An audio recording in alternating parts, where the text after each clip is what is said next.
JQ is with us for part 3 of Poetic Perplexities, Emerging Visions of Global Empire. And JQ, good to have you back. Where are we going today? Well, we're going to get into Philip Freneau, who, as we've discussed before, is a very perplexing figure in his own right. I know you've commented that he's kind of a Forrest Gump-like figure in some ways, in terms of being one of these people that seems to always be in the right place at the right time in terms of major historical events. Yeah, he's the old composite figure used in movies and such. But this guy, this was for real. And what also amazes me is that the traveling that he did, and I mean, I understand that they weren't going around, on camels, but still and all, I mean, he covered a lot of ground, was in a lot of places. And as I said, before, and you're right, had you not come upon this, I mean, this is a character that was kind of pivotal, maybe what you call a second-tier player, maybe. And not a word has been heard of him, as far as I know, from, any history text I ever encountered or anybody ever brought up. Yeah, well, I mean, he's made it into literary anthologies, certainly. So I guess, a literature student would probably be a lot more likely to run across him, as I did to a limited extent, as an undergraduate, more likely than a history student might. But I think part of he's kind of a mysterious figure, and that's one of the points that the author of this article that I shared with you, and that I think you're going to post with the show notes, Philip Freneau and his circle, the author of that piece points out that there's mystery. I mean, he left behind quite a substantial body of published work, but the more intimate personal details, a lot is not known, in particular because there was a fire in his family compound or family estate or whatever, and tons and tons, apparently, of personal papers and manuscripts were lost. So part of the exercise that the author of Freneau and his circle is doing is kind of trying to fill in some of the blanks and with some speculation based on, the circle of people who he was acquainted with, who he was known to have been friends and acquaintances with, and kind of surmise some of the details about his own life from there. But I wanted to kind of start off with a little bit of that article, actually, because I think it gives a sketch of his activities during the Revolutionary War years that are a little bit different from other biographical accounts that I've seen elsewhere about him. There's a story about how he was taken prisoner during the war by a British ship, or by the British Navy, and one account is that he was let go on the condition that he would pledge never to take up arms against the British Empire again. So he kept up on that pledge, but the idea was that beforehand he was somehow a person of bravery and courage during the Revolutionary War period. But this passage from the beginning of Freneau and his circle seems to suggest somewhat otherwise. Do you have any information whether he was a Freemason or not? Actually, I am concluding that he was, because he wrote a number of Masonic elegies. I think you start seeing some of those, I believe, in volume 3 of the collection. So I think, and the other thing is that, getting back to our old friend Jedediah Morse, who we talked about in the earlier segment, Freneau appears to have spent a lot of time, or he's gone back and forth to the West Indies a lot, and particularly Santo Domingo, which, according to old Jedediah, was one of the hotbeds of this Illuminati activity in the Western Hemisphere here. So, well, that's just kind of the general neighborhood where Hamilton came out of, also. Right. The reason I mentioned the Freemason thing, based on what you had said about his confrontation, if you will, with the British, I don't know that it's a suspicion of mine. I think that it's based in fact that during the Revolutionary War also, if you had two opposite commanders or whatever that were Masons, I'll just say it's suspected that they could get together and say, listen, we don't really have to do this. You know, so you walk on this side of the hedge, we'll walk on this side of the hedge, and, you know, and we don't have to get into it today. So I just wondering about that with Freneau as well. I mean, I think they would honor that. I think that was honored to some extent during the war. That certainly could explain a lot, and possibly some of his later behavior as well, and clearly some of the poetry that was published in the newspapers that he edited were Masonic elegies upon the deaths of notable Masons, and he seemed to know the form that a work of writing honoring a Mason should take and everything. So okay. So, again, this idea, and I can't remember where it was I ran across this. Sometimes when you immerse yourself in these things, it all sort of runs together. But it may have even been in the introduction to this 3-volume collection that we're pulling a lot of the poems out of. But it portrayed him as sort of this heroic and courageous sea captain who, again, was taken prisoner. But if you look at the beginning of Freneau and his circle here, it almost makes it look as if maybe he was a bit more of a fancy boy or something like that, trying to avoid any of the violence that would have come along with active participation in the revolution. So I'll pick up with like the second paragraph of page 37 of Freneau and his circle. Some of Freneau's commentators have mistakenly assumed that as a man he was like some of his satiric poems, fierce, bitter, unforgiving, ruthless, and belligerent. Nothing could be further from the truth. By his own confession and from authentic anecdotes, we're obliged to describe him as a physical weakling. At least in 1775, he fled the oncoming war with England to the West Indies, where he idled pleasantly for nearly 2.5 years. He returned home in 1778, but he hated and feared war, and in 1780 he tried to escape to his beloved West Indies again. His capture and imprisonment aboard a British prison ship nauseated him completely. In no part of his record do we find a suggestion of physical combat or combativeness. His only belligerence, it seemed, appeared in his writings. And so again, that is a bit of a contrast with what you see in some of his Revolutionary War poems, which we're not going to go into, but he's displays quite a lot of belligerence against the monarchy and calling King George a reptile and Cornwallis a reptile and so on. But again, apparently he didn't live up to that kind of courage and heroism in his physical life at all. And I just find that interesting that I'm seeing a contrast there between how two different biographical accounts represented that period of his life.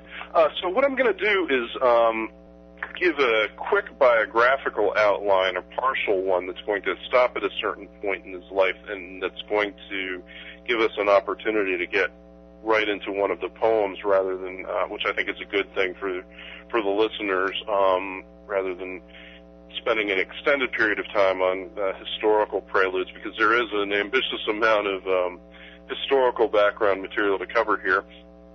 But I'll just start right into the biographical outline without further ado. Freneau lived from 1752 to 1832.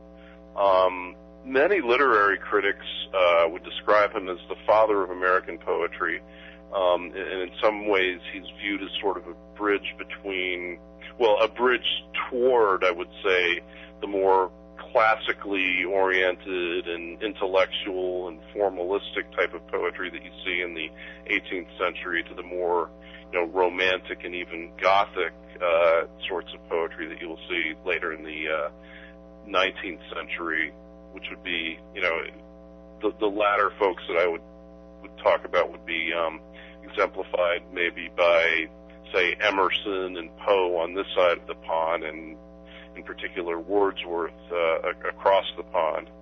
So Freneau is sort of a bridge figure between two periods, at least according to some of his critics. He was descended from French Huguenots who fled to North America to escape religious persecution after the Edict of Nantes was rescinded. But apparently he departed from his family's Protestant Christian tradition because he's purported to have been a deist and again, apparently was also a Mason. Or at least he thought enough of Masonry and Masons to have written those elegies that I mentioned earlier. Now, and this is I had noted this down from somewhere, I don't know of my source, but supposedly he was at least according to one account, he was a naval officer during the Revolution and was imprisoned for a time by the British for a time. But again, maybe that was a reputation management sort of thing, calling him a naval officer, because other biographical accounts seem to suggest that he was more of a merchant sea captain. So then perhaps even... I'm sorry, what was that? Oh, no, I was just going to say, so he was actually imprisoned twice by the Brits? I don't think twice, but I said he was imprisoned by the British for a time, but again, I've already covered that account, but he was released under the condition that he would never take up arms again against the crown. So that's referring to his imprisonment at sea then? Right, exactly. Okay. Right. But again, most of what I see, accounted for in the Freneau and his Circle piece, and even alluded to in some of his more, seafaring types of poems, it seems to suggest more the life of a merchant sea captain than a military sea captain.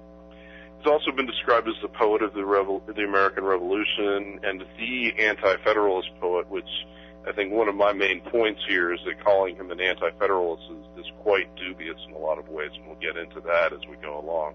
It seems to me that he didn't become active in opposing the Federalist Party until he joined up with the Democratic Republican Party in the 1790s, and that, of course, was after the Constitution was ratified. But when I ran across the references to Freneau as an Anti-Federalist poet, I started looking for evidence in his poetry from 1783 to 1787, which is the period roughly between the end of the Revolutionary War and the ratification of the Constitution. I was looking for evidence in his poems that he was railing against the proponents of the central government with the same kind of passion with which he railed against the monarchy and against General Cornwallis in his war poetry. So, I really didn't find any evidence of that in his poetry of that time period. Now it's possible that, he had a career as a journalist, which again, he couldn't make enough money at that to make it his primary vocation, so that's why he had to continue to be a sea captain for most of his life. But, I didn't look at the journalism of the period in which he may well have been actively campaigning against the Constitution. I don't know, but there isn't that kind of evidence in his poetry. And although I ran across one author who speculated that Freneau, interestingly, may have been one of the pseudonymous authors that we see in the Anti-Federalist Papers, but again, I think that's just that speculation. Yeah, it doesn't ring too true. Okay. So, whatever may have happened in his journalistic work, and again, that's, would take some additional research to look into that, but it wasn't directly evident in his poetry that he was opposing the Constitution and the new central government. But one thing I did find is that in kind of an indirect and symbolic sense, we see evidence in a poem called The Departure, which is from 1785, that does suggest that he had reached a state of disappointment with the direction that the new republic was taking. Now, on the surface, you could look at it and say, well, this is just a typical seafarer's poem, and there is a specific occasion of its writing that apparently it does mirror an event in his real life, but actually this is an excursion that he made many times apparently, but it was on the occasion of one of his departures from Sandy Hook. Now that's New Jersey, not Connecticut, of course, on one of his many voyages to the West Indies. But I guess as a Jerseyite yourself, you're probably familiar with the New Jersey Sandy Hook rather than the Connecticut Sandy Hook. Yeah, and not to go into the whole 9 yards, but I'm assuming in that Batman movie, are you familiar with the scene where they're looking at this map? Yeah. And Sandy Hook is in there, and so because Gotham always represented New York City, because that's New York City's nickname in a sense.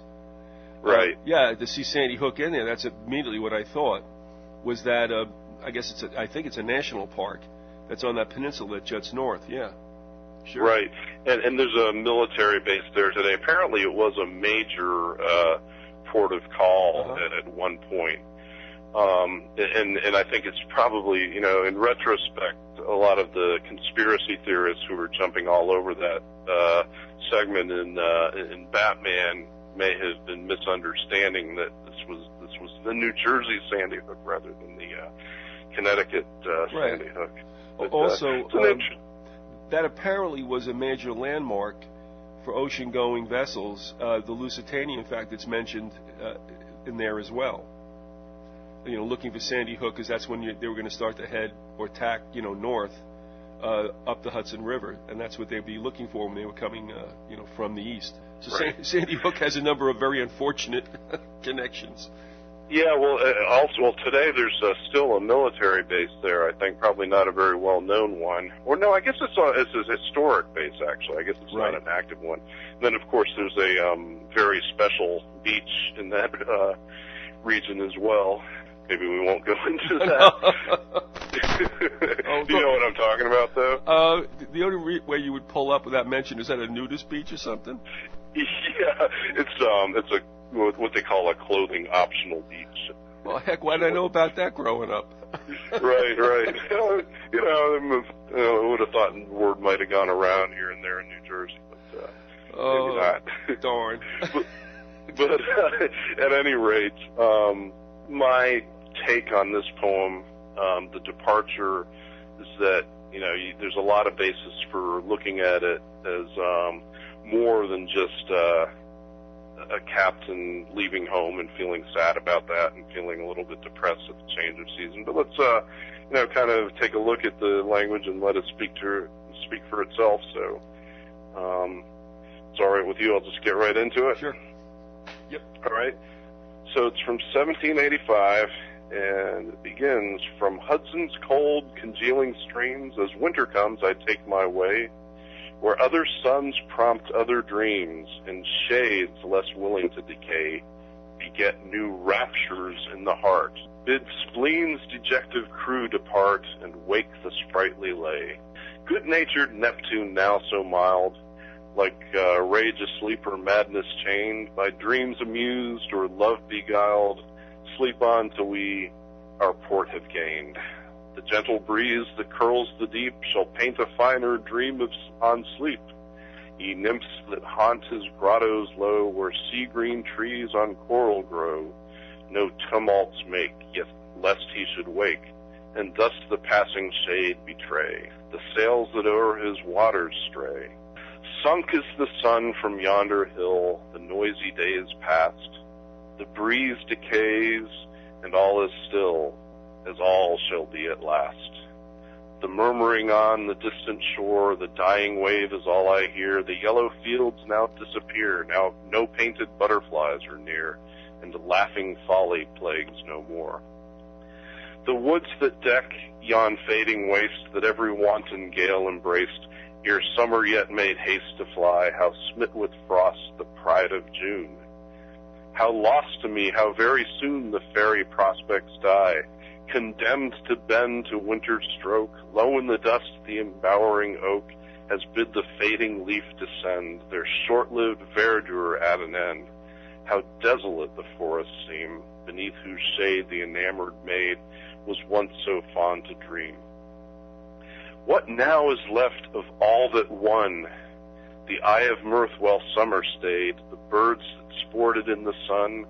The sport is past, the song is done, and nature's naked forms declare the rifled groves, the valleys bare, persuasively though silent tell, that at the best they were but dressed, sad mourners for the funeral bell.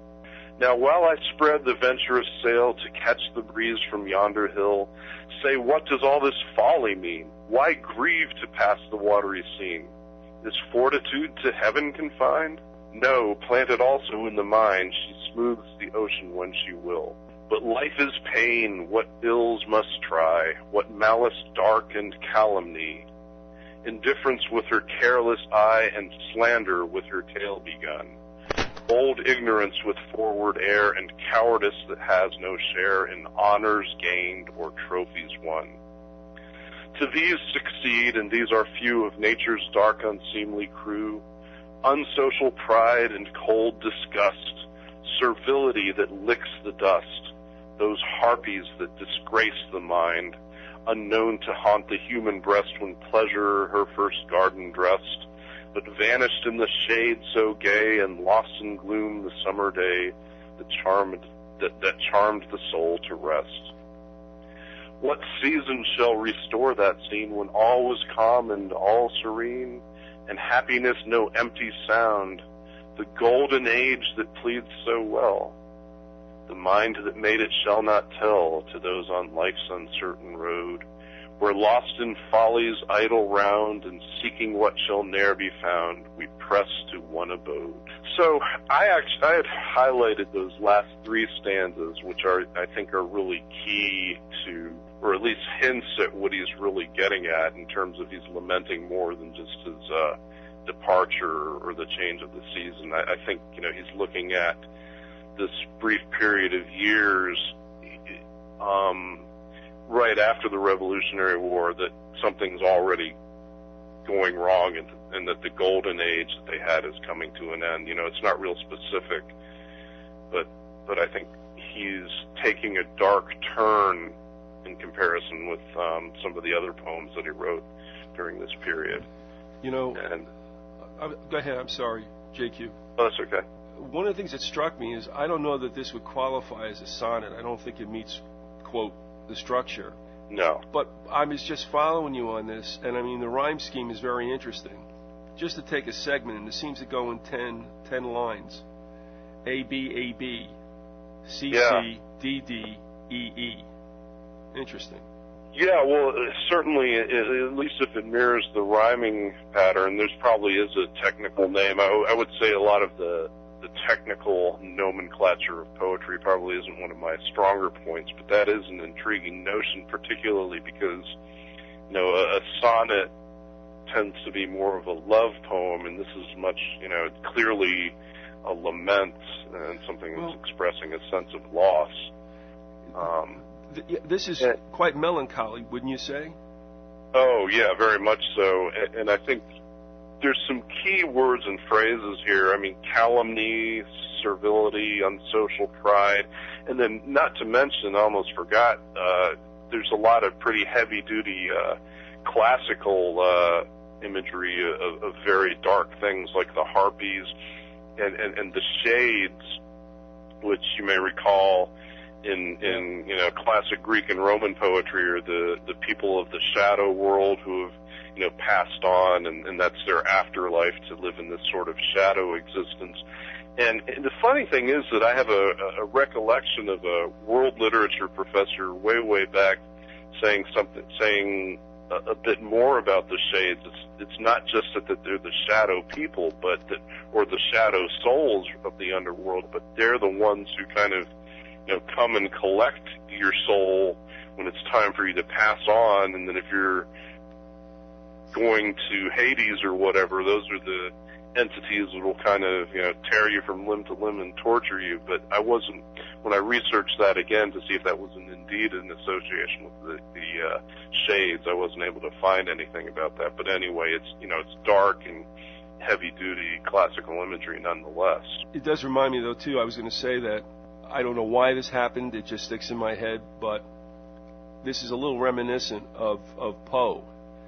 And Poe did write some sonnets that were melancholy. The one I think was one of my favorites was Sonnet to Science.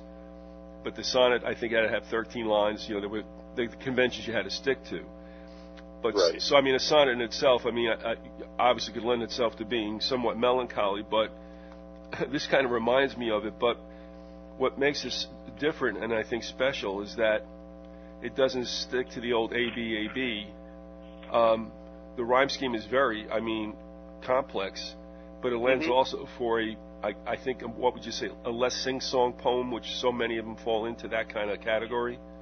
Yeah, and in fact, many of his, or some of his, I would say, fall into that category too. And I don't know, I mean, perhaps this is clearly in one particular form that a specialist in poetry could identify just like that. I mean, there's 9 stanzas, I believe. So I don't know. Maybe it's an elegy or something like that. Yeah, that's what I was. Intriguing question. In 1785, and I don't mean to take you on an ambush on this, but is there anything that he was involved with at that time that stands out to you that might indicate he was in a bit of a more morose or reflective period? Well, when I looked at some of the historical timelines, and I believe that this poem was composed in November of 1785, and in that same year, I believe it was in September, there was evidence of, the new republic starting to form. I think we've touched on this a bit before, but starting to reestablish diplomatic relations with the crown. And I believe it was Adams who was Secretary of State at that time, if I'm not mistaken. And in September 1785, the Secretary of State made his first diplomatic visit to the court of St. James. So certainly, someone like Freneau, who was so vehemently anti-monarchy, as reflected in his earlier poems, would probably find something like that to be quite disillusioning. I'm also wondering if he was, I'm just paging through this quickly to try to recall where he was at and what he was doing at that time. I'm wondering if it said it was during a period when he was very much at sea. And I'm wondering also if he were married at the time and perhaps lamenting the separation or, something because, I mean, obviously his life didn't seem to be, really all that difficult in a sense. Yeah, there were different levels to it. I think even in Freneau in his circle suggests that he did have some financial struggles. Apparently his family was, quite well-to-do in the earlier generations that had come to North America, but there's an indication that, he wasn't able to make enough of a living as a journalist to be able to give up his career at sea, and then he basically resumed or continued that in order to provide for his family. And I think he had, and certainly there were some dark issues here and there. I think his wife came down with consumption. Either his wife or a daughter came down with consumption, tuberculosis at one point.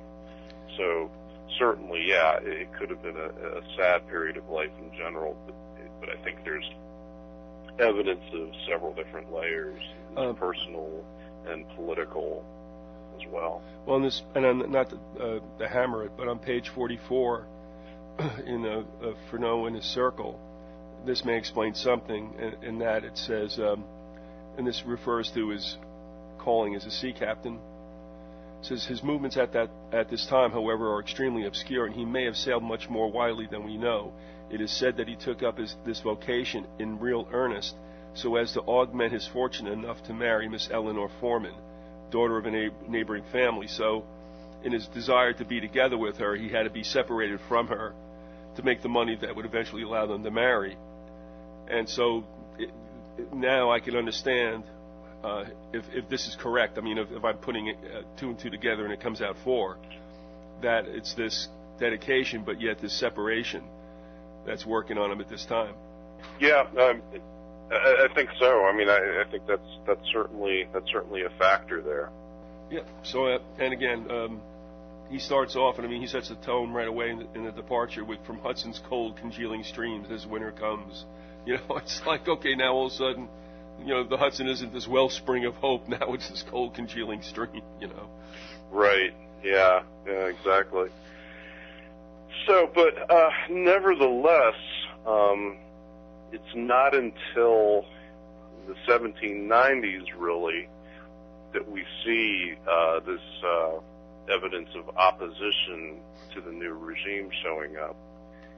And that's actually after he had aligned himself, this was after the Constitution was ratified and after he had aligned himself with Jefferson supporters in the Democratic Republican Party. But what he's What he's lamenting here, though, is now what we know today to be so vitriolic.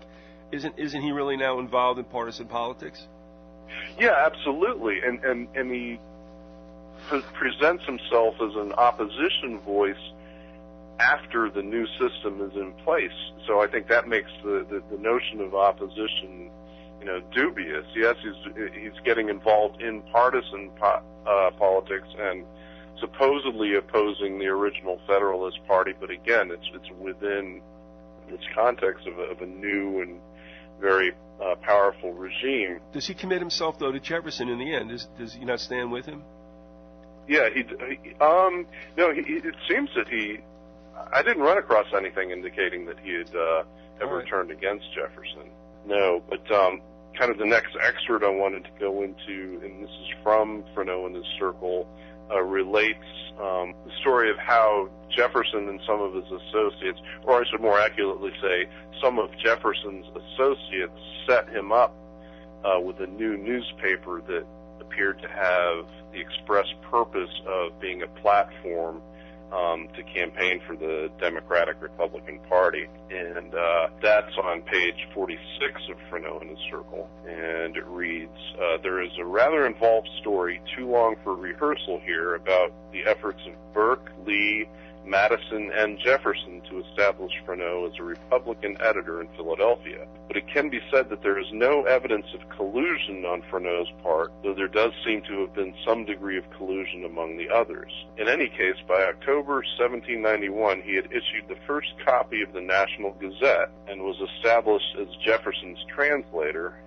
daily meeting the Secretary of State, and that was Jefferson at the time, frequently receiving from him material in the form of foreign intelligence, copies of the Leyden Gazette, even contributions for his paper from Jefferson's correspondent. Here, too, the poet-editor must have been stimulated editorially by meeting the various callers on diplomatic and state missions. So there's kind of two tiers to this. I mean, he was set up with the financing to run his own newspaper and set up with sort of part-time government sinecure working for Jefferson as a translator. Yeah, so, it seemed that's why I was wondering, because it almost seemed like it was questioned whether Freneau was really outfitted for the post, and I'm thinking political appointment, so what's the big deal here? And of course, if that came down from Jefferson, that's why I thought that he might have, hitched his wagon to Jefferson. But this might also be a case of, shall we say, changing winds? Yeah, that's quite possible. At any rate, it is during this period of time that you do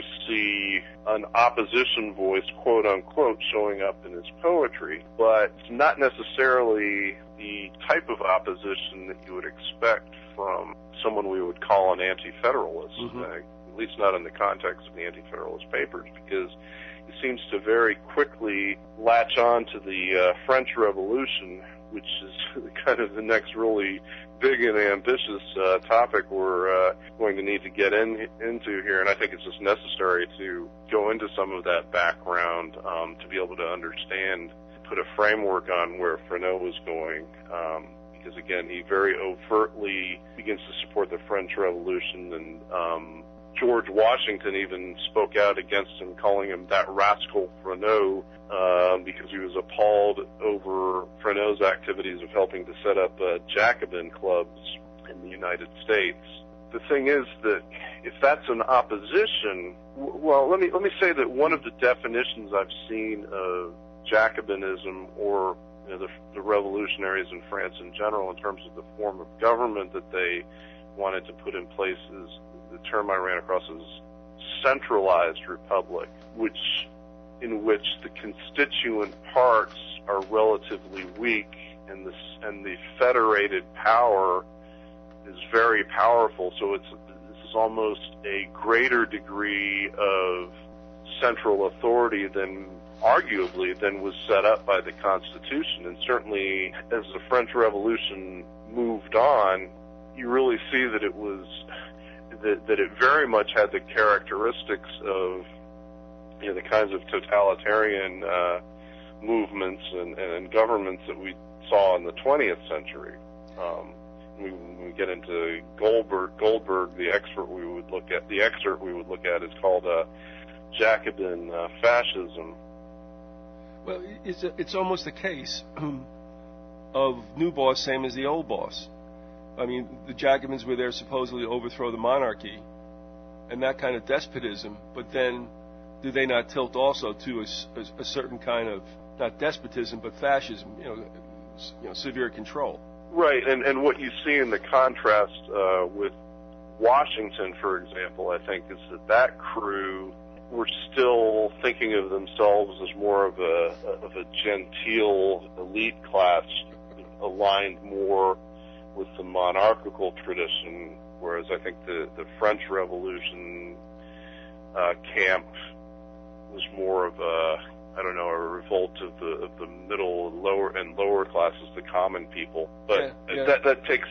I'm sorry, what were you saying? No, I'm thinking about what you're saying, and kind of just, it's almost like the despotism of monarchy over in France gets overthrown by a certain, what would you call it? Not a despotism, but kind of a mob control, which you got to wonder if that doesn't devolve into anarchy sooner or later, Well, anarchy, it reminds me of so much. I mean, the primary entity that was in power during the peak of the revolution was called the Ministry of Public Safety. And, what does that remind us of very much? Okay. Homeland Security, and this was the first example that you see of, an early example anyway in more modern history of terror and the constant state of crisis being used as a means of maintaining total control over the population. And I just think there's a huge irony, looking at the timeline that I pulled of the French Revolution, is that, they started by overthrowing a king, and at the end they end up with an emperor. I mean, exactly. What is how much of a revolution is that? Although, if we go through this timeline, I think you'll see, and probably you have this in mind as well, another important factor in the overarching powers that may have been involved. Mm-hmm. Well, I tell you, it was a wild time on the European continent at the close of the American Revolution and into probably the 1830s. And all kinds of treaties and all kinds of, alliances. Yeah, it was wild. I mean, there was a lot of changing seats at that time in Europe that we don't really not too much aware about. And really, to try to summarize the French Revolution is an ambitious topic, because obviously, multi-volume works have been written about it. One of them was by Thomas Carlyle, who is probably an interesting figure to look at, given that he started in his youth as being almost sort of a proto-romantic New Age type of person, and then ended up being a very, very much of a quote-unquote conservative Tory. So getting his take on the French Revolution might be an interesting thing to do. I haven't read that work at all, but what's surprising about this whole deal, and I've thought about this as an example at least 3 times in European history, but Napoleon was raised up for a reason. I would call him a scourger. He was at the behest of something, some dark powers, or whatever, however you want to say it.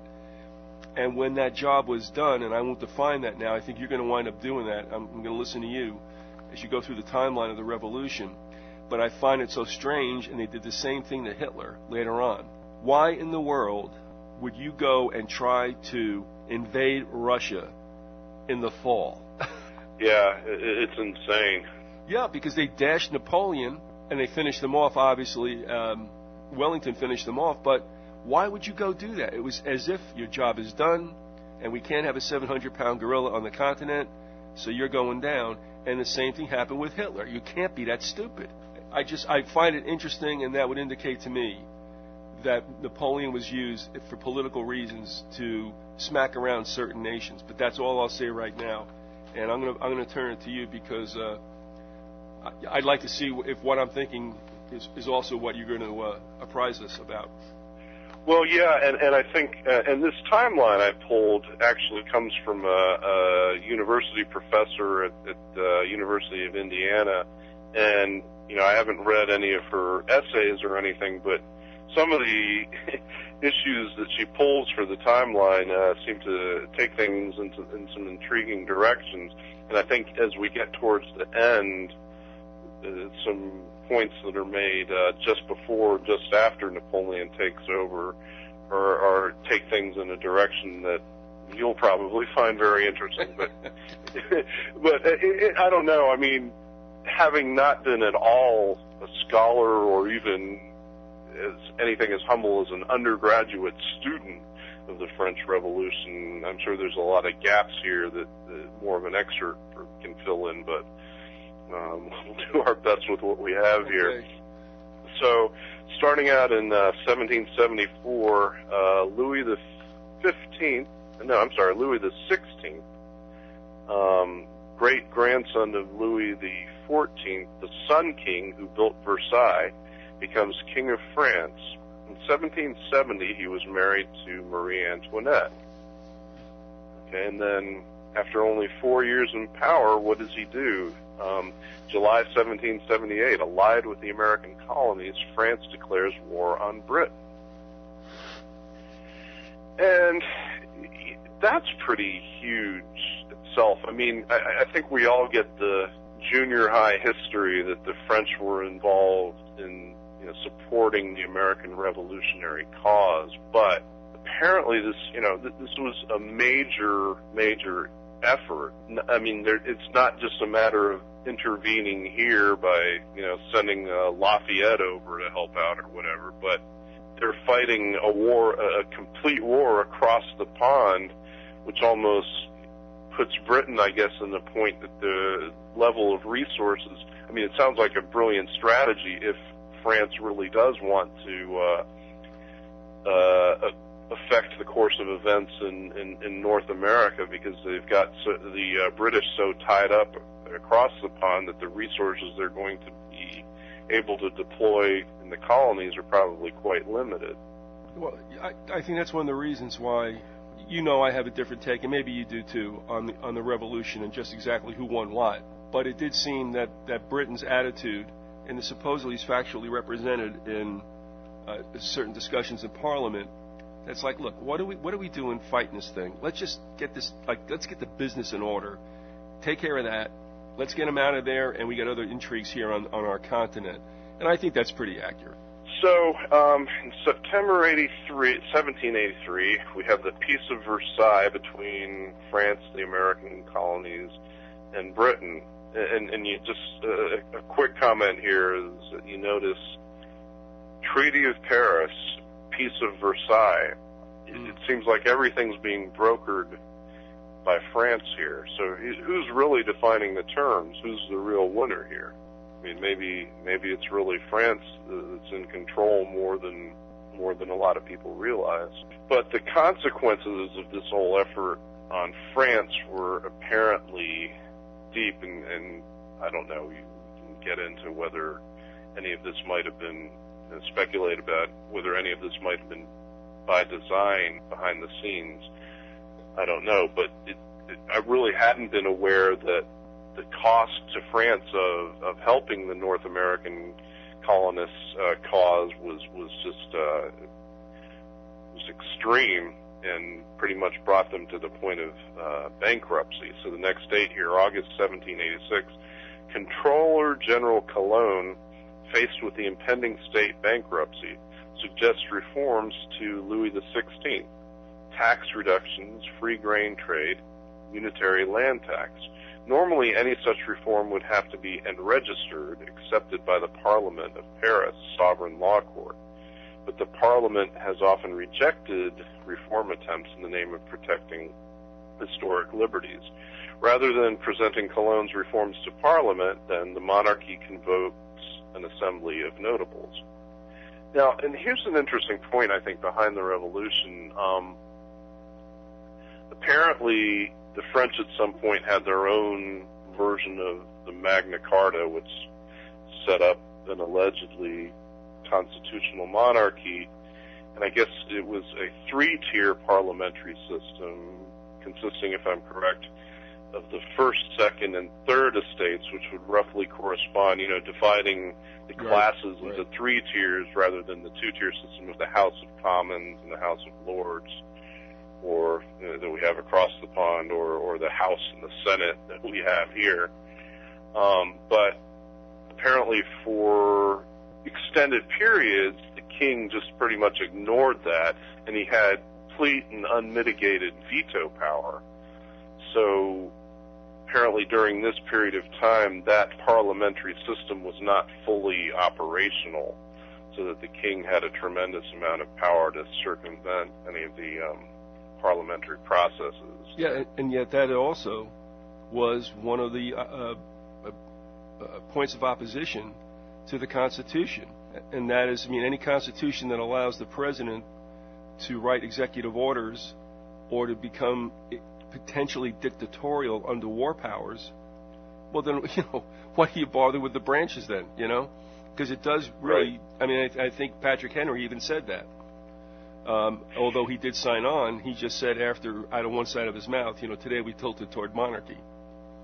Right, and that's why I think Patrick Henry himself and other anti-federalist writers were, referring to the president as an elected monarch. And really, I think, there's so much talk about the elegance of the checks and balances, but, the big detail that people miss is that all those checks and balances are still within the context of this centralized behemoth of the system, which people even back then, during the time of the Anti-Federalist Papers, were saying would become the most powerful central government ever to have existed on the face of the earth. So what was lost, sure, there's checks and balances built in between the executive and the legislative and the judiciary, but those are all part of one federal government.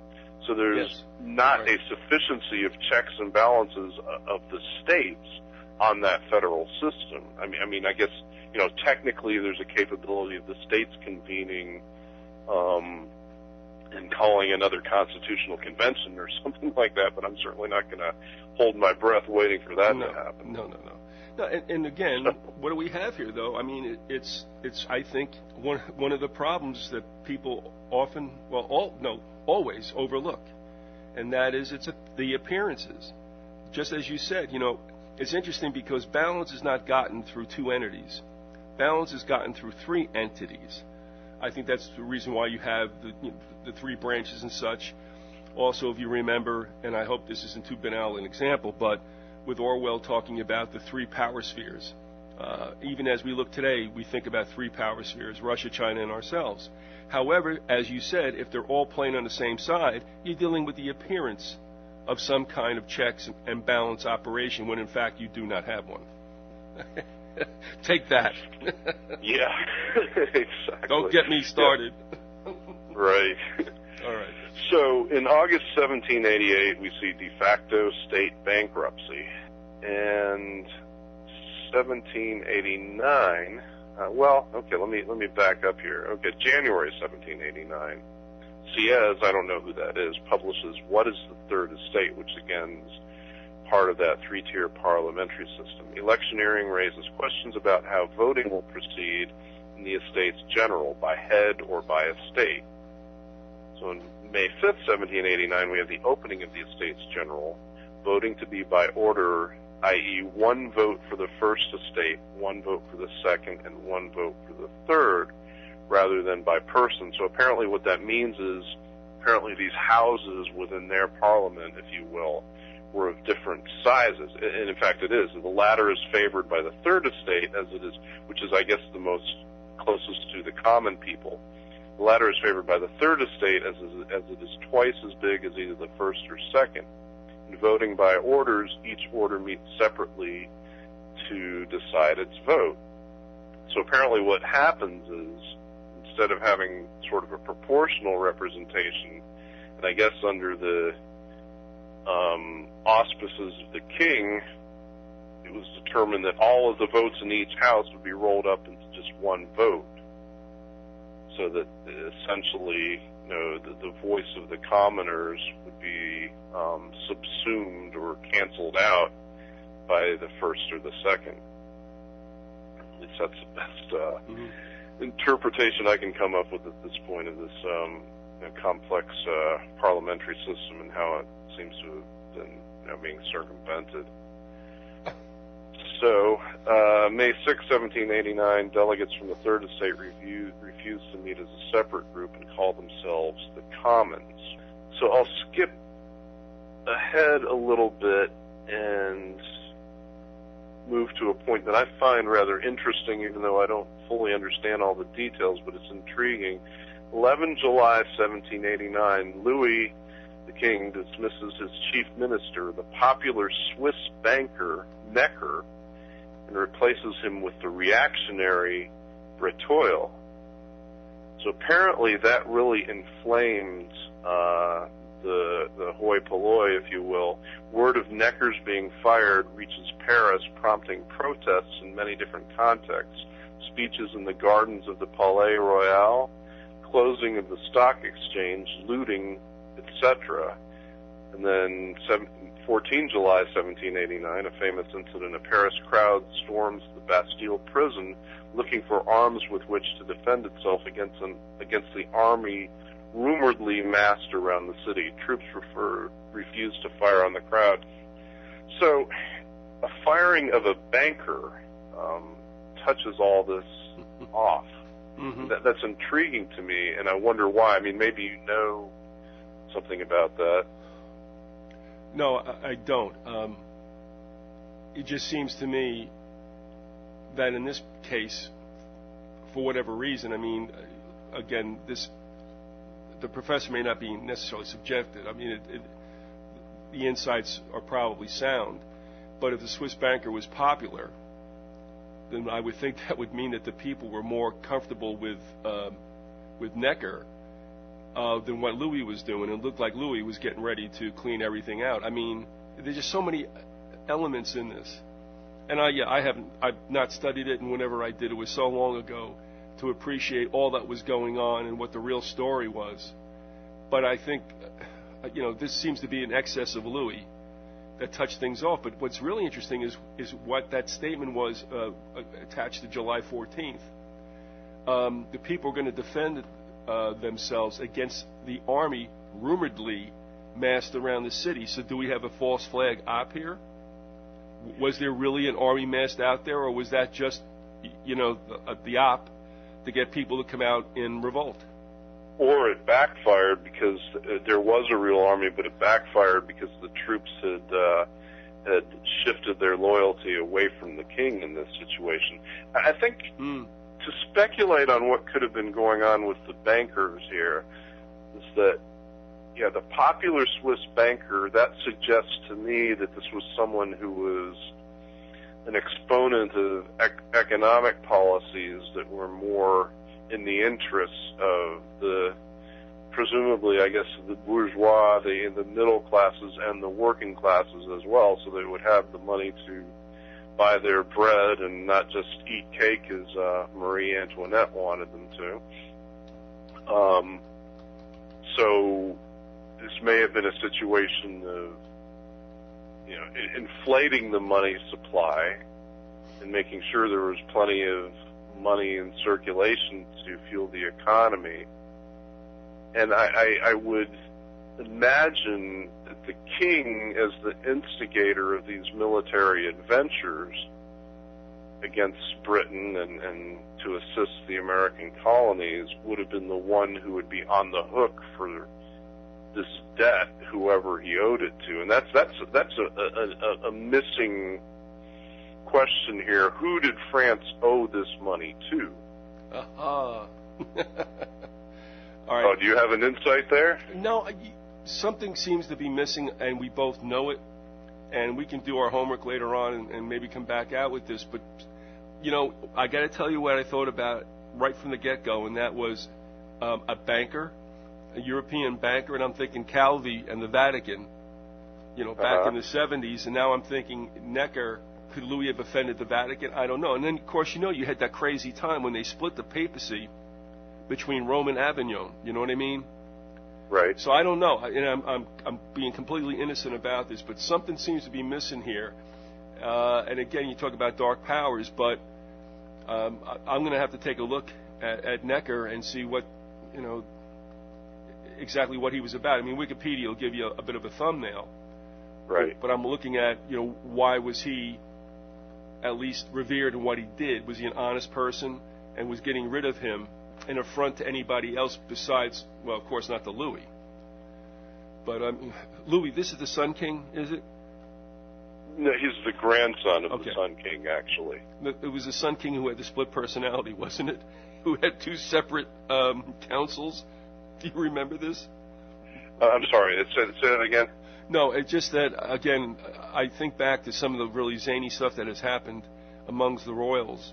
And I was a Louis the Sun King, I think, that had a split personality. He had two councils, one for each of his personalities. And that's a story that I've entirely, I must have missed that day. No, yeah, that's world for sure. History or something like that. Yeah, interesting. Well, we got about 2 minutes left. Is there a point at which you want to wrap things up or do a summation? Well, yeah, I'll give a little bit of a teaser, I guess, of what's to come. But I think it's also interesting as an aside that they described the replacement for Necker as a reactionary. So that's almost sounds like a Paul Volcker figure who's coming in and raising interest rates and limiting the money supply so that to kind of starve out the people or whatever, to divert wealth back into the hands of the central authorities or directly to the king so that the debt can be paid off. And then skipping ahead almost to the end, I mean, with the reference to the Vatican, I think we're going to arrive at that point again, because there's certainly at least a coinciding of events of the decisive installation of Napoleon and the restoration of ties to the Vatican. And we'll pick it up with part 4.